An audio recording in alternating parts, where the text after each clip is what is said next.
Mesdames, Mesdemoiselles, Messieurs, bonsoir. Encore une exécution politique. L'ancien Premier ministre iranien, M. Amir Abbas Oveida, a été exécuté aujourd'hui, c'est ce qu'a annoncé la radio de Téhéran. En même temps que lui, ou quelques heures auparavant, 6 officiers ont été fusillés, dont le chef de ce que l'on appelait, avant le départ du Shah, la garde impériale, c'est-à-dire les immortels. M. Oveida avait été arrêté avant le départ en exil du Shah, dont il avait été le Premier ministre pendant une quinzaine d'années. C'était un homme qui comptait en France de très nombreuses amitiés. Il était tout imprégné de culture française.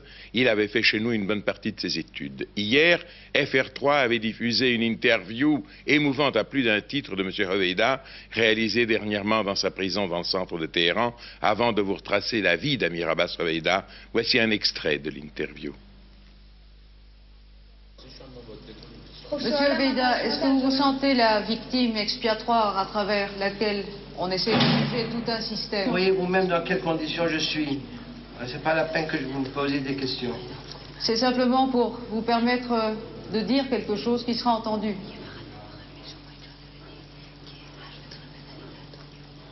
Et qui sera entendu encore une fois par vos amis. Et si vous répondez en farsi? Bah, je préfère, vous savez, il faut laisser les boucs émissaires se taire, ça vaut mieux. Même s'il a l'occasion de se défendre?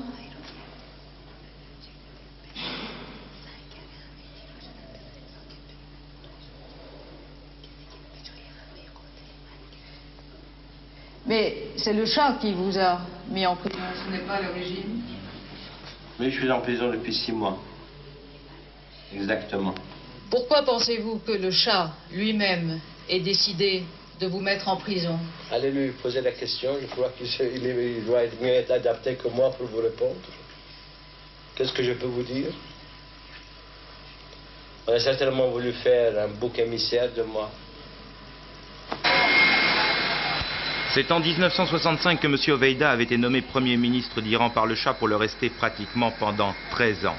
Il y a 4 mois, c'est le Shah lui-même, devant les manifestations de plus en plus violentes en Iran, qui avait décidé l'arrestation de M. Oveida.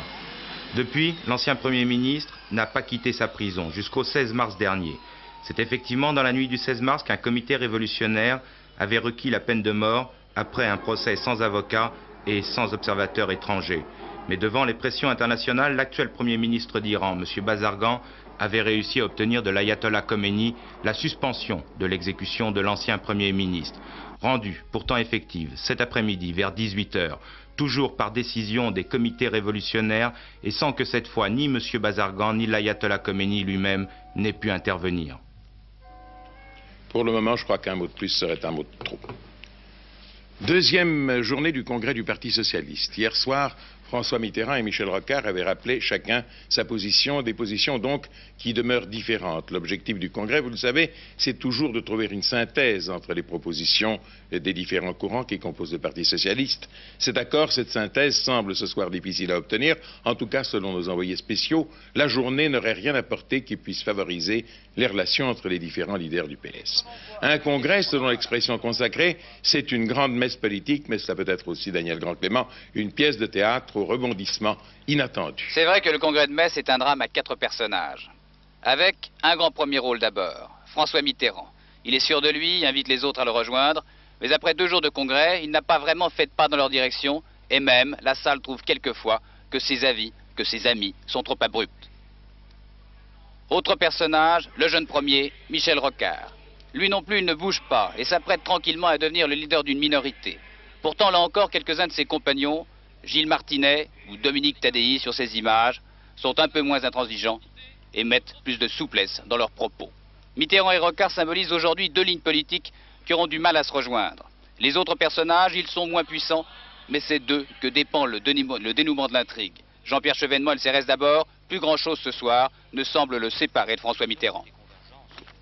Importantes sont apparues dans tout le cours du débat entre les orateurs qui sont exprimés au nom de la motion de François Mitterrand et les orateurs qui sont exprimés au nom de la motion du CRS. Disons que les choses ont évolué et que par conséquent les positions se sont rapprochées. 4e et dernier personnage, Pierre Mauroy. Il peut être le héros ou la victime de la nuit selon qu'il y aura accord ou pas ce soir. Il a tout, absolument tout joué sur la synthèse et son avenir en dépend. L'accord entre nous est nécessaire, l'accord entre nous tous est possible. L'avenir, à l'issue de ce congrès, sera engagé pour longtemps. Deux rendez-vous nous attendent avec le peuple, les élections européennes, les élections présidentielles. Nous connaissons nos victoires et nous connaissons aussi nos échecs. La victoire est possible. Nous devons la préparer. Nous devons nous rassembler. Voilà ce que nous vous demandons. Rassemblez-vous, mes camarades, pour les travailleurs qui attendent, pour tous ceux qui espèrent dans un grand parti socialiste.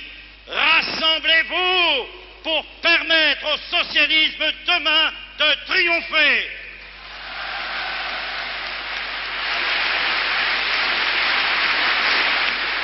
Le résultat de ces heures et de ces heures de débats houleux, de discussions à la télévision ou dans les fédérations va se solder dans la petite mairie de Huapi. Huapi, c'est une petite ville à quelques kilomètres de Metz. Là va se réunir la fameuse commission des résolutions. C'est-à-dire que 60 socialistes vont ouvrir leur dossier et décider une fois pour toutes de ce qui les sépare et de ce qui les unit. Vous le savez, il est peu probable qu'une synthèse sorte ce soir, mais quand même, vers 2 ou 3 heures du matin ou même plus tard, va sortir le nouveau visage politique du Parti socialiste français, un visage qui implique et concerne l'ensemble de la politique française pour des années. Metz, Antenne 2. SFP, les directions départementales de la main-d'œuvre, ont autorisé 114 licenciements à la Société française de production. La liste devrait être communiquée aux syndicats mardi. Les syndicats estiment que cette liste ne tient pas compte des diverses négociations menées avec la direction de la SFP en février et en mars, vous le rappelez, et qu'en conséquence, le nombre des licenciements devrait être moins élevé. Dans la centrale nucléaire de Harrisburg, en Pennsylvanie, dont on a tant parlé la semaine dernière, on a noté hier soir, encore une fois, une émission de gaz radioactif. Cette émission était due à une nouvelle défectuosité, nous dit-on, des pompes utilisées lors du transfert, peut-être faut-il dire tout simplement du passage, de ces gaz d'un bâtiment auxiliaire non étanche vers le bâtiment principal. Cette affaire continue de provoquer des réactions un peu partout dans le monde, et notamment aujourd'hui en France à Gravelines, dans le Nord, où la centrale nucléaire ressemblera beaucoup à celle de Harrisburg. À Gravelines, 500 manifestants environ réunis à l'appel du collectif antinucléaire du Nord ont exprimé cet après-midi leur opposition à l'installation d'une centrale dans cette région où, sur un rayon de 100 km, on compte 2 millions d'habitants. Ils demandent un référendum sur le nucléaire avec une commission de contrôle indépendante. Incertitude et polémique après l'attentat perpétré hier contre un atelier de construction navale et industrielle dans le Var, à La Seine. Le maire, M. Maurice Blanc, a démenti formellement en avoir attribué la responsabilité à un service secret d'un pays étranger. Cette hypothèse d'ailleurs est considérée comme tout à fait gratuite. Les enquêteurs ne sont guère convaincus non plus par les messages d'un certain groupe des écologistes français qui revendiquent le sabotage des installations où se trouvaient des réacteurs expérimentaux destinés à l'Irak. Au Japon, la réaction des antinucléaires a été particulièrement importante. Un peu partout dans le pays, des manifestations ont eu lieu, et à Hiroshima en particulier, sur le site où avait éclaté la première bombe atomique. Du reste, le gouvernement japonais a pris la décision de fermer 7 centrales nucléaires sur une quinzaine aujourd'hui en fonctionnement. Le programme nucléaire du Japon et son développement sont fondés, on le sait, sur les méthodes et les techniques américaines. Les États-Unis ont décidé de couper graduellement leur aide militaire et économique au Pakistan pour avoir secrètement acheté en Europe des équipements nucléaires qui lui permettront de se doter à terme de la bombe atomique. Nous aurons l'occasion de revenir sur cette information. M. Giscard d'Estaing pourrait lancer son appel européen au cours de son voyage officiel des 14 et 15 mai en Alsace. C'est vraisemblablement à Herde, près de Strasbourg, que le chef de l'État parlera de ce qu'on pourrait appeler son bon choix pour l'Europe. Dans le monde, un être humain sur 3 est un enfant, et le plus souvent pauvre, mal nourri, malade. En cette année de l'enfant, l'Organisation mondiale de la santé a choisi comme thème de sa journée mondiale aujourd'hui « Un enfant sain, un avenir sûr », pour sensibiliser l'opinion à la nécessité de se préoccuper d'une jeunesse qui devrait pouvoir se porter bien. Mais les difficultés sont multiples, sous-développement, manque d'hygiène, malnutrition. Voici un exemple significatif parce qu'il est dramatique et qu'on peut y porter remède.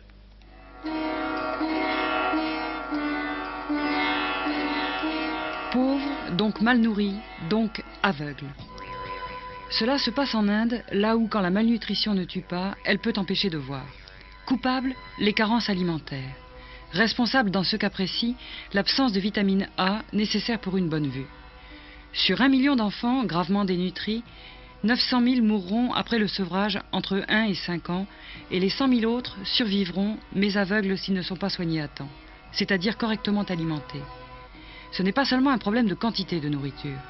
Pour voir, il faut manger une alimentation équilibrée, convenable en vitamines et qui ne devra pas coûter cher, comprendre que ce n'est pas une poignée de riz supplémentaire qui peut y remédier, admettre que ces enfants ne sont pas le fruit de la fatalité, enfin, éduquer leur mère.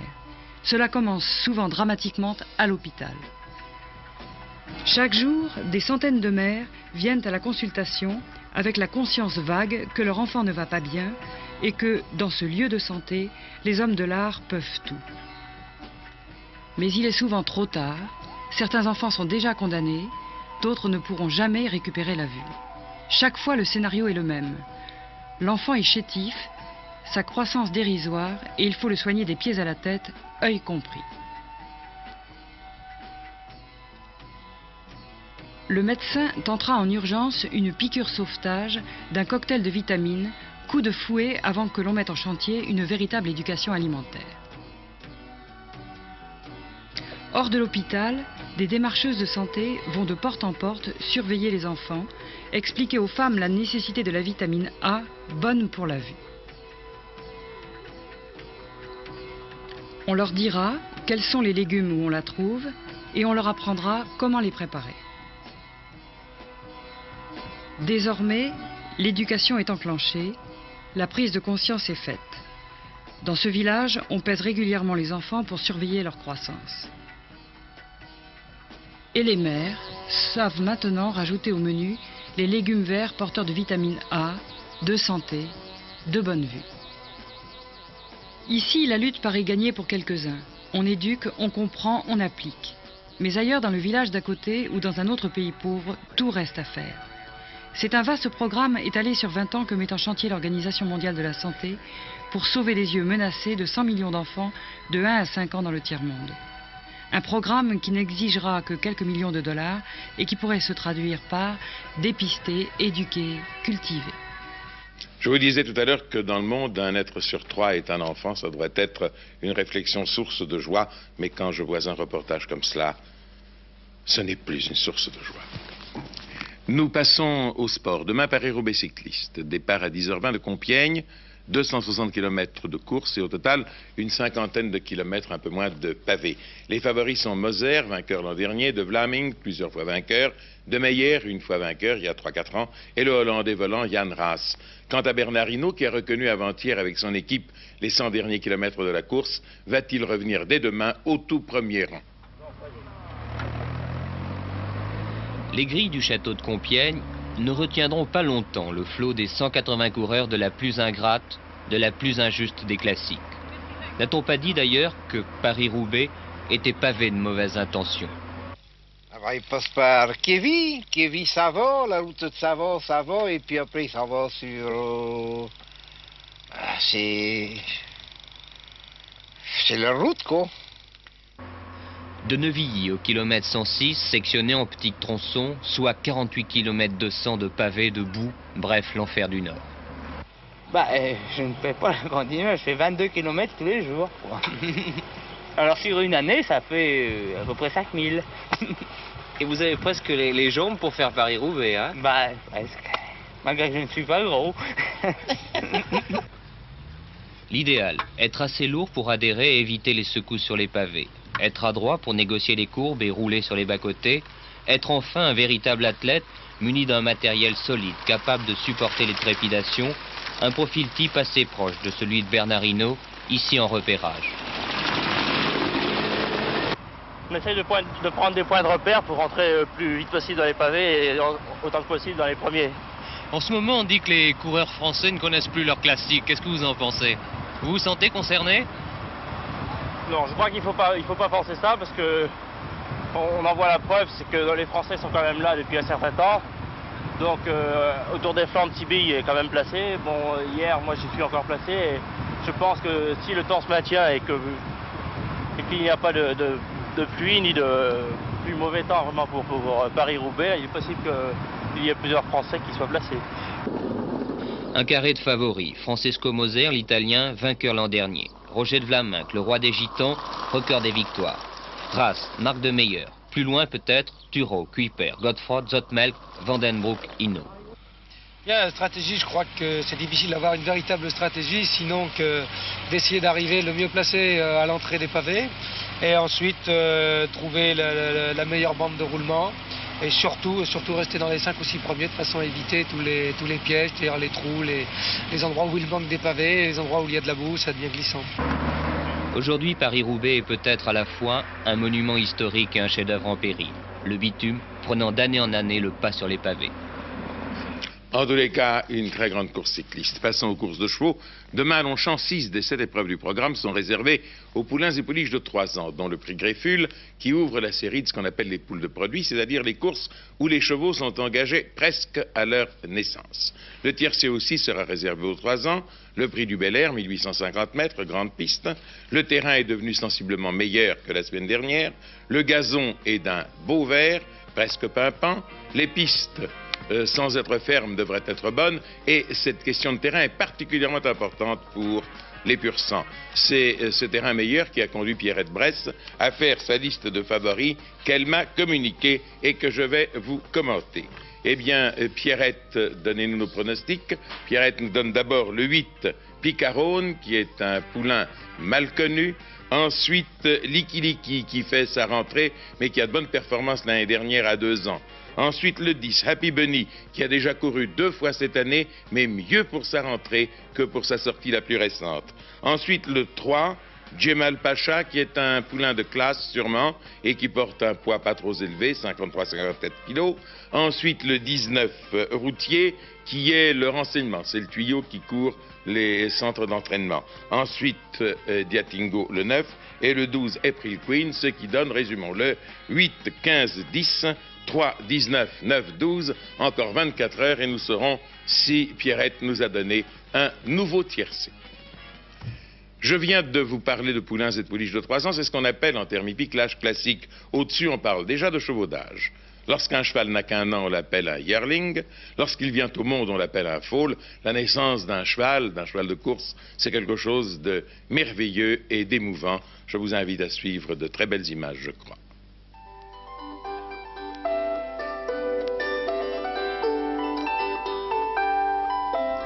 Sur le marché mondial du cheval de course, la France, qui possède une jumenterie de tout premier ordre, se place en 3e position derrière les États-Unis et l'Angleterre.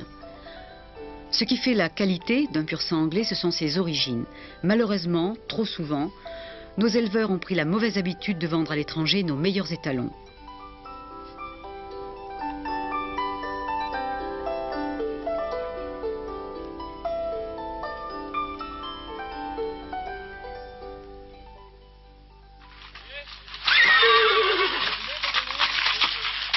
La cérémonie du mariage commence toujours avec un maître de cérémonie, qui est le bouton de train.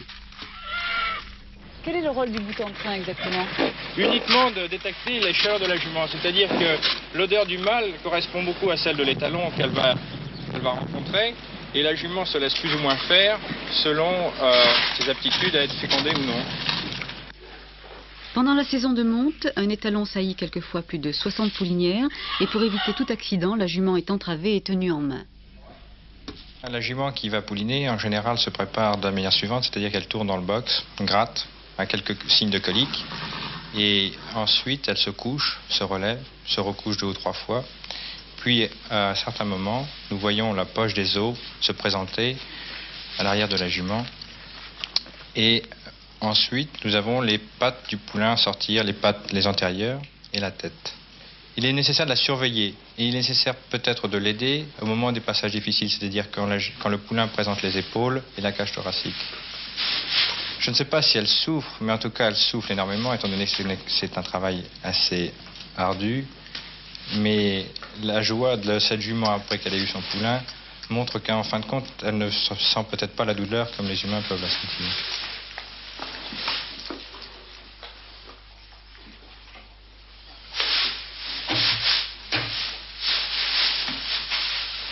Le poulain cherche à téter instinctivement, il balade la tête à droite à gauche.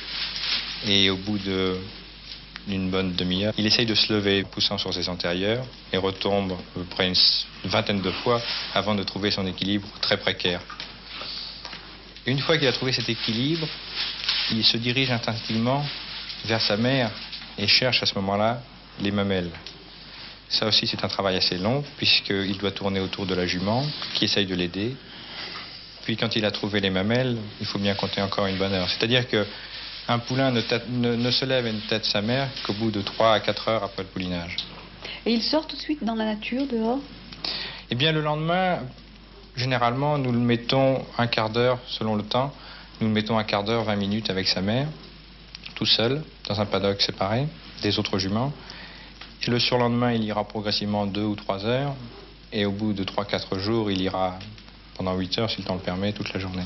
Vous avez autour de vous des poulains qui sont nés depuis le mois de janvier et les poulains seront avec leur mère jusqu'au mois de juillet, août ou septembre. C'est-à-dire que le sevrage se fait systématiquement à 5 mois, 5 mois et demi. À ce moment-là, le poulain la mère est généralement gestante à nouveau puisqu'elle a été présentée à l'étalon.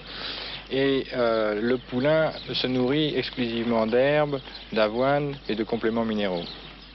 Je pense que les critères les plus importants pour faire de l'élevage, c'est d'avoir la qualité des origines et la bonne conformation des chevaux et les soins apportés à ceux-ci, puisqu'en fin de compte, des chevaux de course sont purement des athlètes. Il faut les entourer de soins permanents, que ce soit à l'élevage ou à l'entraînement, une nourriture appropriée et beaucoup d'attention. Sport olympique, la République populaire de Chine est intégrée dans le mouvement olympique par le CIO, le Comité international olympique, qui a décidé à Montevideo, Uruguay, de reconnaître 2 comités olympiques nationaux chinois, c'est-à-dire Pékin et Formose. Réaction de notre ministre des Affaires étrangères, M. Jean-François Poncet, à l'exécution de M. Hoveyda, l'ancien Premier ministre iranien, dont je vous parlais en ouvrant ce journal. Le gouvernement français exprime son émotion et sa grave préoccupation devant les conditions dans lesquelles a été décidée et exécutée la sentence à l'encontre de M. Amir Abbas Hoveyda. Et comprenez notre émotion. Ces gens qui maintenant semblent mourir, comme cela, une cadence accélérée, pardon pour les mots un peu maladroits dont je me sers, dans notre métier, nous les avons rencontrés, nous les avons interviewés. Nous ne prenons pas parti pour ou contre une politique, mais c'était des gens que l'on connaissait. Et leur mort, quelle qu'elle soit, coupable ou innocent, ça fait de la peine. Le mariage civil de Jacinthe Giscard d'Estaing, fille cadette du président de la République, s'est déroulé ce matin à Auton, commune entre Tours et Blois à peu près, dont dépend la propriété familiale de monsieur et madame Giscard d'Estaing, l'Étoile. Jacinthe, 19 ans, élève vétérinaire, a épousé monsieur Philippe Guibou, 29 ans, architecte, et c'est monsieur Chauvelon, agriculteur minotier, maire d'Auton, qui a reçu le consentement des époux. Monsieur Philippe Jean-Marie Guibou, consentez-vous à prendre pour épouse mademoiselle Marguerite Marie-Jacinthe Giscard d'Estaing, ici présente? Oui. Mademoiselle Marguerite Marie-Jacinthe Giscard d'Estaing, consentez-vous à prendre pour époux monsieur Philippe Jean-Marie Guibou, ici présent? Oui. Au nom d'Albert, vous êtes unis par le mariage. Nous avons eu un journal assez sévère et même au début dramatique, mais ce n'est pas nous qui faisons l'actualité, elle est ce qu'elle est. Nous terminerons par un sourire, celui d'une dame, auteure, que vous connaissez très bien, mais vous la connaissez surtout dans une autre activité que celle d'auteur. Question, Sophia Loren, qui êtes-vous? Oh, je suis une femme tout à fait normale. J'aime mon travail beaucoup. Je le fais très honnêtement, très sérieusement. Je me dédie beaucoup et je suis une mère de famille, je crois, assez bien. J'essaie d'élever mes enfants le mieux que je peux et je crois que je suis une bonne épouse. Sophia Loren est écrivain. Après son livre sur la cuisine, elle publie La Bonne Étoile aux éditions du Seuil. Sophia, ce n'est pas un livre de mémoire comme en publient toutes les grandes actrices de cinéma. C'est un livre qui est dur. On sent que la vie n'a pas toujours été facile pour vous. C'est un livre que moi j'ai voulu écrire parce qu'on a écrit sur moi tellement de livres et quelquefois on a donné tellement une image fausse de moi-même que je me suis décidée à écrire vraiment sur les choses que je jugeais les plus intéressantes de ma vie. Ma vie n'a pas été facile, pas du tout. Je suis née pendant la guerre et quand il y a la guerre, il y a la pauvreté, il y a la faim, il y a les maladies et tout ce qui comporte une guerre. Et après, j'ai parlé de ma carrière, et après, j'ai parlé de mon rencontre avec mon mari. Et je crois que ma vie, quand même, n'a pas été très facile. Je crois que tout ce que j'ai eu dans ma vie, je l'ai... come si dice, sudato. Vous avez eu beaucoup... dû travailler. C'est ça, vous avez beaucoup transpiré pour. Ce que j'ai dans ma vie privée et dans ma vie professionnelle. Alors c'est pour ça, peut-être, c'est un livre un peu dur, mais c'est un livre très honnête. Quel est le meilleur partenaire masculin que vous avez eu dans un de vos films? Celui que vous a laissé le plus grand souvenir? Je crois Charlie Chaplin, quand il a fait le petit rôle dans le film que j'ai fait avec lui, La Comtesse de Hong Kong. Pourquoi? Qui était Chaplin? Personne. Chaplin, c'est un monument. Chaplin, c'est une colonne de notre cinéma. Sans Chaplin, je ne serais pas ici à parler avec vous. Il était un génie, il avait un talent fou, il avait une grâce fantastique quand il faisait la mise en scène, quand il vous racontait sa vie, ses anecdotes sur sa vie tout à fait au début, quand il a commencé. C'était un homme extraordinaire. Comment voyez-vous la suite de votre vie? Est-ce que vous allez vivre comme Madame Carlo Ponti en élevant vos 2 enfants, ou bien est-ce que vous pensez continuer à faire du cinéma?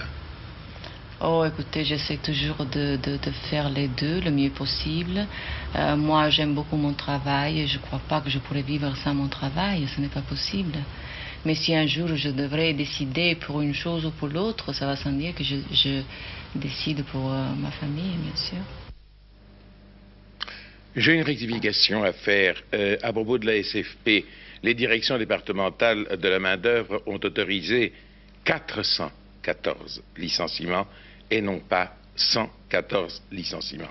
Et je dois vous rappeler que les syndicats estiment que cette liste ne tient pas compte, cette liste qui va être communiquée mardi, qu'elle ne tient pas compte des diverses négociations menées avec la direction de la SFP en février et en mars, et qu'en conséquence, le nombre de licenciements devrait être moins élevé. Il faut encore que je vous parle du temps et de la circulation. Ceux qui sont partis en vacances ont pris la route un peu tôt ce matin. Il y a eu des bouchons d'autant plus denses que le trafic est de 8% supérieur à ce qu'il fut l'année dernière. Attention pour le retour, attention à mieux observer les conseils de Bison Futé. Voici où l'on en est en ce moment. À la sortie de Paris, le trafic est normal. Au tunnel de Fourvière, Lyon, 10 km de ralentissement. 10 km aussi de ralentissement sur la nationale 201 entre Annecy et Genève. Et partout ailleurs, la circulation est fluide. Alors le temps demain, il sera généralement très nuageux, avec des pluies intermittentes sur les régions proches de la mer Méditerranée et de l'Atlantique. Au voisinage des Pyrénées, le ciel se couvrira et des orages pourront éclater le soir. Ailleurs, temps frais et brumeux le matin, avec de nombreux bancs de brouillard, parfois givrants. Il sera ensuite le temps assez ensoleillé, avec toutefois des passages nuageux, puis de rares précipitations, précipitations signifiant pluie. Voilà, Bernard Pradino vous donnera les dernières informations au journal de 23h. N'oubliez pas, demain dimanche, notre édition de la mi-journée. Et si tel est votre bon plaisir, nous nous retrouverons ici demain soir à 20h. Bonne soirée, merci.